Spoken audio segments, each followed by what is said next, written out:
Christmas Eve was supposed to feel warm, but that night it felt cold in a way that had nothing to do with the snow. Anna stood at the bus stop holding a small cardboard box against her chest, her fingers numb, her coat thin, her eyes tired in a way sleep could never fix. Her son Leo stood close beside her, quiet, holding her sleeve instead of her hand, because he had learned early not to ask for too much. People passed them carrying gifts, laughing, talking about dinners and lights and family, and Anna felt the familiar sadness settle deep in her chest, the kind that did not cry anymore because it was used to being ignored. She was a widow now, had been for 2 years, ever since her husband died in a factory accident that the company called unavoidable and then forgot about. She had fought, she had begged, she had waited, but powerful people with clean suits and calm voices had decided her grief was inconvenient. The compensation never came, the promises faded, and she learned how quickly justice disappears when you have no influence. That night she was on her way to a shelter dinner, a place that smelled like soup and kindness mixed with pity, carrying a donated gift for Leo, something wrapped by strangers who meant well. She told herself to be grateful, and she was, but gratitude did not erase humiliation. As they waited, she noticed an elderly couple sitting on the same bench, their shoulders hunched, their hands clasped together, snow settling quietly on their coats as if the world was tucking them in to forget them. The woman rested her head on the man's shoulder, her eyes closed, her face pale with exhaustion, and the man stared straight ahead, unmoving, like someone afraid that if he moved, everything would fall apart. Anna looked away at first, because she had learned that looking too long at other people's pain could drown you when you were already struggling to breathe. But something pulled her back, a quiet ache, a recognition. No gifts. No bags. No family arriving. Just waiting. The sadness deepened when she noticed the small suitcase at their feet, old and worn, the kind people pack when they do not know where they will sleep. Leo tugged her sleeve gently and whispered, "Mama, are they okay?" Anna swallowed hard, because she did not know how to answer that honestly. She shook her head slightly, telling him to stay quiet, because the world was not kind to children who noticed things. Helplessness crept in then, heavy and familiar, because she knew that feeling of being left behind while everyone else moved on to warmth and celebration. She remembered sitting alone in a hospital hallway when her husband died, watching other families come and go, complete, intact, while hers broke quietly. She wanted to help, but help was expensive, and she had almost nothing left to give. Her phone buzzed then, a message from her brother-in-law, a man who had once promised to take care of her and then disappeared when responsibility became real. "Don't bother coming by," he wrote, "it's family only tonight." The words burned more than the cold. Leo did not see the message, but he felt her body tense, felt the silence stretch. The bus was late, the streetlights flickered, and the city felt suddenly very large and very empty. Anna glanced again at the elderly couple, and helplessness tightened its grip, because she recognized the signs too clearly now. They had been dropped off. Left. Someone had made a decision for them, probably a son or daughter with a warm house and a full table, someone influential enough to believe that love could be postponed. She imagined a car pulling away, promises shouted through a window, "We'll come back after the holidays, you'll be fine," and she felt a quiet anger rise, not loud enough to act on, just enough to hurt. She looked down at Leo, his face calm but serious, his eyes older than they should be, and she felt quiet hope flicker, faint but stubborn. She had very little, but she still had a choice. She sat down on the bench, closer to the couple, not intruding, just present. The old man noticed her then, his eyes wary, protective, and she offered a small nod, the kind strangers share when they acknowledge each other's existence without demanding anything. Minutes passed. Snow fell softly. No one came for the couple. No phone rang. No footsteps approached with urgency. Patience settled in Anna's chest, the kind built from years of waiting for things that never arrived. She listened as the old woman stirred slightly, coughing weakly, and the man wrapped his arm tighter around her, whispering something Anna could not hear. Leo shifted closer to her and whispered, "Mama, it's cold." Anna wrapped an arm around him and felt a decision forming slowly, carefully, the way important decisions always do when you are afraid of the cost. She looked at the shelter schedule in her mind, the crowded tables, the long lines, the way people avoided eye contact. She looked at the couple again, the woman's hands trembling now, and the sadness finally broke into something else. Quiet hope grew stronger, not because she believed things would magically be okay, but because she believed that doing nothing would haunt her more than any risk. She took a slow breath, then spoke, her voice gentle, respectful. "Excuse me," she said, "are you waiting for someone?" The man hesitated, pride flickering in his eyes, then shook his head slowly. "No," he said, "just resting." Anna nodded, not pushing, because patience was part of kindness too. She waited a moment, then said, "There's a warm place nearby, they're serving food." The woman opened her eyes then, looking at Anna with surprise and something close to tears. "We don't want to be a burden," she whispered. The word hit Anna harder than the cold, because she had said it herself too many times. "You're not," Anna replied softly, and for the first time that night, she meant it without doubt. The bus headlights appeared in the distance then, cutting through the snow, and helplessness returned briefly, because she knew getting on that bus meant leaving them behind.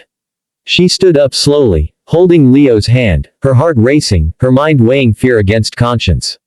The bus stopped. Doors opened. People climbed on. The driver looked at her expectantly. Anna looked back at the couple one last time, saw the way the old man tried to sit straighter, the way the woman leaned into him, and patience turned into resolve. She shook her head at the driver, stepping back. The doors closed. The bus pulled away. Anna did not know yet that this small act of staying would set something much bigger in motion, something that would collide with power, arrogance, and a truth that had been buried for years, but in that moment, all she knew was that no one should be abandoned on Christmas Eve, and that sometimes justice begins quietly, on a cold bench, with a choice no one is watching. Anna watched the bus disappear into the snowy street, its red lights fading like a door closing behind her, and for a moment helplessness hit her hard, because she had just stepped away from the little certainty she had for the night. The cold crept deeper into her bones, and Leo squeezed her hand tighter, sensing the weight of the moment without fully understanding it. The elderly man looked at her with surprise now, mixed with concern, as if he feared she had given up something important for them. "You didn't have to do that," he said quietly, his voice rough with age and pride. Anna shook her head gently and answered the truth she rarely allowed herself to say out loud. "No," she said, "but I wanted to." The old woman tried to sit up straighter, embarrassment flushing her cheeks. "We were just waiting a bit," she said softly, "our son said he'd come back after dinner." Anna felt sadness twist again in her chest, because she knew how those words usually ended. She did not argue, did not correct them, because patience had taught her that denial was sometimes the only thing keeping people standing. Instead, she knelt slightly to Leo's level and asked if he was hungry. He nodded, his eyes flicking toward the couple, already understanding more than children should. Anna stood again and said, "There's a small cafe 2 streets down, it's warm, and they won't mind if we sit for a bit."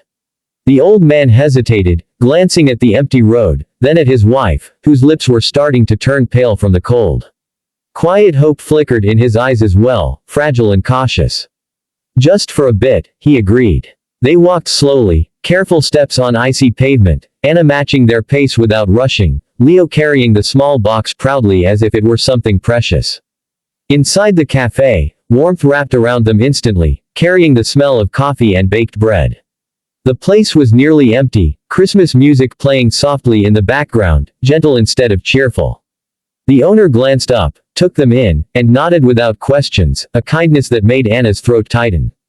They sat near the window, steam rising from their cups as Anna ordered the cheapest things on the menu, apologizing without meaning to.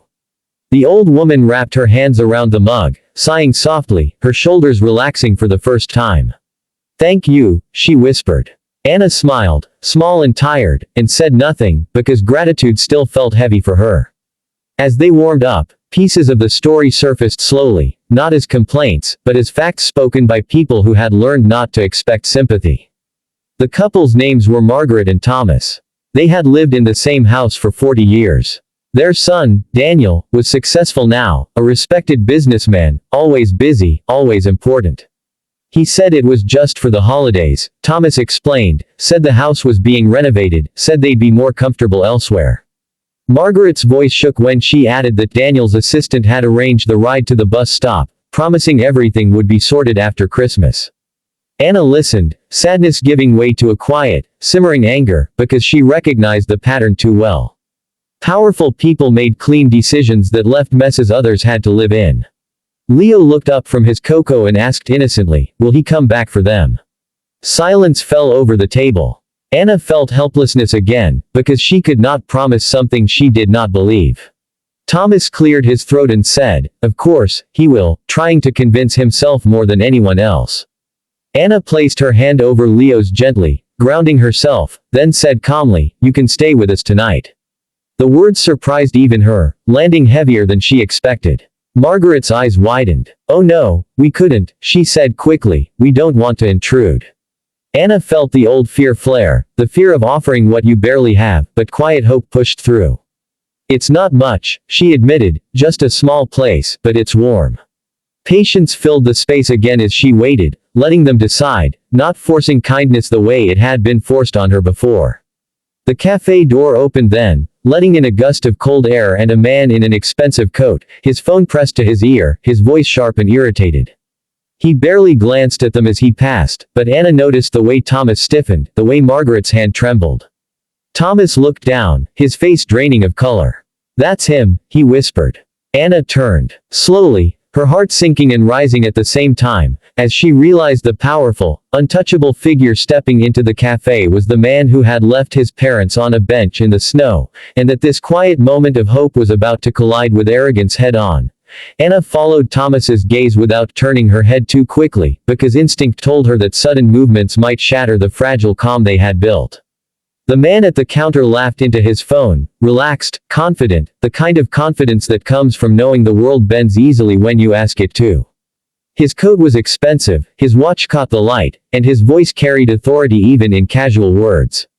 Sadness tightened in Anna's chest again, heavier now, because she could see the entire story written in the space between him and his parents. Daniel ended the call and finally noticed the table, noticed the familiar faces he had hoped would stay where he left them. His smile froze for a second, then returned sharper, controlled. Mom, Dad, he said, walking over like this was a mild inconvenience, what are you doing here? Margaret's shoulders tensed, and she tried to smile, tried to stand, her voice apologetic before he even spoke again.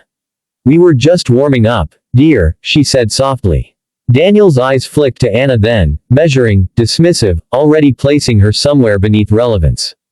And who is this? He asked, irritation creeping in. Anna felt helplessness press down on her, because she knew this tone, the one that made people question their own right to exist. She kept her voice calm, steady, and said simply, my name is Anna. They were cold, so we sat together. Daniel exhaled sharply, the sound of a man inconvenienced by decency. I told you I'd be back, he said to his parents, his voice tightening, you didn't need to cause a scene. The word scene burned. Leo shifted beside Anna, sensing tension, his small body stiff. Thomas spoke then, quietly but firmly, we waited for a long time. Daniel waved a hand dismissively, already looking past them. I had meetings, he said, Christmas dinners are complicated, you know how it is. The cafe felt smaller suddenly, the warmth thinning, as helplessness spread through the table. Anna watched Margaret's eyes drop, watched Thomas's jaw clench, and something inside her hardened, not into anger yet, but into resolve. She thought of her husband, of the factory manager who had spoken just like this when she asked for answers, polite words covering indifference. Quiet hope flickered again, not because she believed Daniel would change, but because she believed silence would only protect him. She leaned forward slightly and said, they could have frozen out there. Daniel turned to her fully now, his smile tight, patronizing. I appreciate your concern, he said, but this is a family matter. Anna nodded slowly, patience anchoring her. It became a public matter when they were left alone in the snow, she replied, her tone even, not accusing, just truthful. A few heads turned from nearby tables. Daniel's eyes narrowed. You don't know anything about our situation, he said sharply. Anna met his gaze, her voice calm but clear. I know enough to see they were scared. The cafe owner glanced over, tension rising. Margaret reached for Daniel's sleeve, whispering, please, it's fine. Daniel sighed, irritation flashing into something colder. We're leaving, he said, already turning, expecting obedience. Margaret hesitated, looking at Anna, then at Leo, then back at her son. Thomas did not move. Patience snapped into something firmer now, a line drawn quietly. No, Thomas said, his voice shaking but steady, we are not. Daniel stared at him, stunned, unused to resistance. What do you mean, he demanded. Thomas swallowed, years of being managed and scheduled by his own child surfacing at once. We are tired, he said, and we are not luggage you drop off when it's convenient. Silence fell heavy over the cafe. Anna felt helplessness lift slightly, replaced by a strange relief, because truth had finally been spoken out loud. Daniel's face flushed, embarrassment and anger colliding as he realized others were listening. He leaned closer, lowering his voice. You're making things difficult, he hissed. Anna spoke again before fear could stop her. They made their whole lives easy for you, she said gently, maybe it's time you were uncomfortable for a moment. Daniel straightened, fury flashing, but before he could respond, the cafe owner stepped closer and said calmly, Sir, everyone is welcome here, but not if they're being mistreated. Power faltered then, just slightly, when faced with witnesses and quiet unity. Daniel looked around, realizing control was slipping, and in that moment Anna understood that patience had brought them to the edge of something bigger, something that would not end quietly anymore. Daniel stood there for a moment longer than he meant to, caught between the habit of command and the sudden awareness that it was failing him. The sadness in the cafe shifted again, no longer soft, but heavy with truth, and Anna felt it settle into a calm determination inside her. Helplessness tried to return, whispering that powerful people always win in the end, but patience held firm, because something had already changed. Daniel cleared his throat and forced a smile that did not reach his eyes. Fine, he said, trying to regain control, we'll go somewhere else. Margaret did not move. Thomas did not move. Leo squeezed Anna's hand, grounding her. Margaret looked up at her son slowly, her voice quiet but steady. No, Daniel, she said, we will stay where we are welcome. The words landed harder than shouting ever could. Daniel's face tightened, his authority slipping as people around them watched without looking away. He tried again, softer now, bargaining instead of commanding. I have arrangements, he said, a place for you after the holidays. Thomas shook his head, sadness giving way to something like relief. We don't want to be arranged anymore, he replied. The cafe owner nodded subtly, and Anna felt quiet hope bloom into something warmer, something shared. Daniel looked at Anna one last time, anger flickering, then turned away abruptly and left, the bell over the door ringing sharply behind him. The silence that followed was long, then gentle, filled with the sound of breathing and the soft music playing on. Margaret began to cry, not loudly, just quietly, the way people cry when a long burden finally loosens. Anna sat beside her without speaking, offering presence instead of answers. Later that night, Anna walked them to her small apartment, apologizing again for the space, the mismatched furniture, the simple meal. Margaret smiled through tears and said it was the warmest Christmas Eve she could remember. Days passed, then weeks, and the story did not stay quiet. Neighbors talked. Questions were asked. Daniel's polished image cracked when his parents chose to stay away, when they spoke honestly about being left behind. The powerful man who had once been untouchable found himself uncomfortable in ways he could not manage away. Anna returned to her routines, still careful, still patient, but something had shifted for her too. She was no longer invisible to herself. Thomas and Margaret moved into a small community nearby, supported by people who chose them without obligation. Daniel tried to make amends later, with words and offers, but justice did not come as revenge or reconciliation forced by guilt. It came as choice. Choice for the elderly couple to live with dignity. Choice for Anna to trust her quiet instincts. Choice for Leo to see kindness modeled without fear. On the next Christmas Eve, they all sat together again, not because they had nowhere else to go, but because they wanted to. And Anna understood then that justice does not always arrive loudly or immediately, sometimes it comes softly, when someone with very little decides to stop walking past sadness, and instead sits down beside it, patient enough to let truth stand on its own.